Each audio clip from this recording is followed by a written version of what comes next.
Hi and welcome to the new video. Today I'll show you how to cut and trim video in Shotcut Video Editor. I will show you the two ways. The first is to double click your video in this playlist and use these handles over here.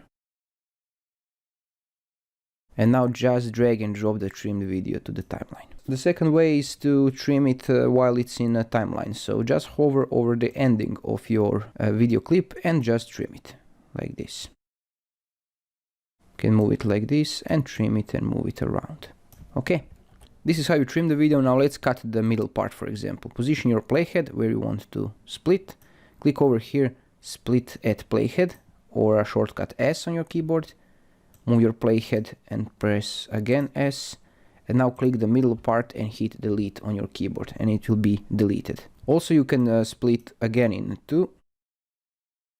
And now select the middle part and click this minus. This is ripple delete. It will automatically delete the middle part and glue the rest of the video together. And this is how you cut and trim video in Shotcut Video Editor. I hope that this helped you. Leave your message in the comments below, and thanks for watching. Bye bye.